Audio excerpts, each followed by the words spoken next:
What is happening? Who? A large majority of females from a very young age are forced into sterilization camps. What? Women are forced into sterilization camps to be sterilized so they could not have any children. When? This started in the 1950s and is still going on to this day. Although it is less accepted now, the UN has expressed concern at the latest death from from sterilization camps. Why? They do this to stop people from giving birth. This is to slow down the increase in population so India can slow down or even get rid of their overpopulation problem. Recent news.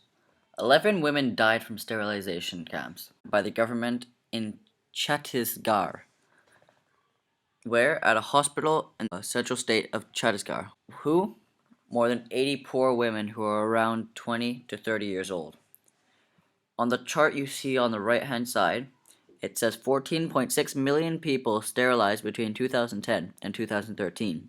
363 deaths related to sterilization for that period. $3,252 paid in case of death within 7 days of the operation.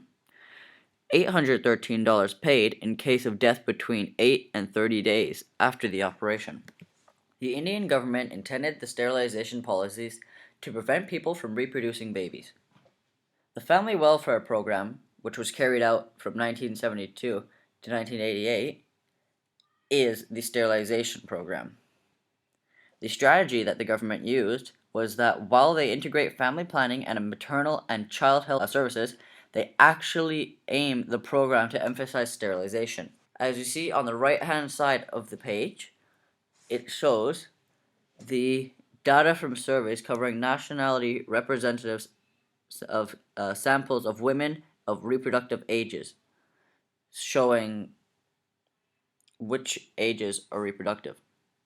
So for female, in India, there's almost no women that are reproductive after 5 years old, which is insane. Except for men, they don't sterilize them, so there's all these men that are ready to have children. In all the other countries, it's a bit more diverse and equal. The effects of sterilization. After the sterilization is done and a woman is allowed to leave the camp, she may start regretting her decision to follow what she was told and be sterilized. This is called post-sterilization regret. Due to these camps being so clustered and unsanitary, it is so unsafe for women who are just recovering from surgery, as they can catch sicknesses due to their body being weak due to recovering.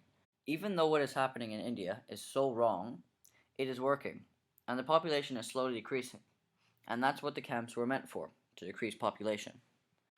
What population does India's sterilization address? In the 1940s, India has still remained in stage 1, while most of the countries are in stage 3. This shows that India was a developing country during the time. However, in the recent decades, both CBR and CDR have decreased because people are living longer. India's overpopulation.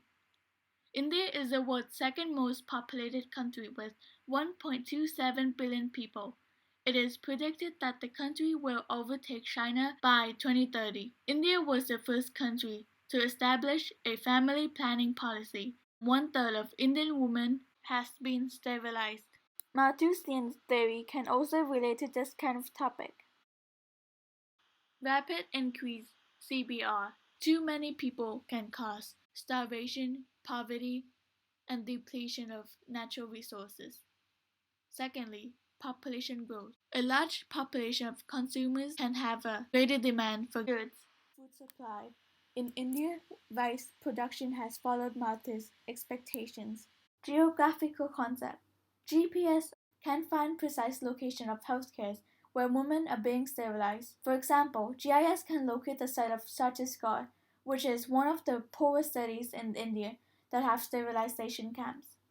GIS are also a handy way to look for pattern in the spread of epidemic and then offer solutions for the issues. GIS could provide additional insights to better understanding the complexity in disease transmissions and inequality in health among communities. Lastly, it can be used to map the distribution of people and natural resources.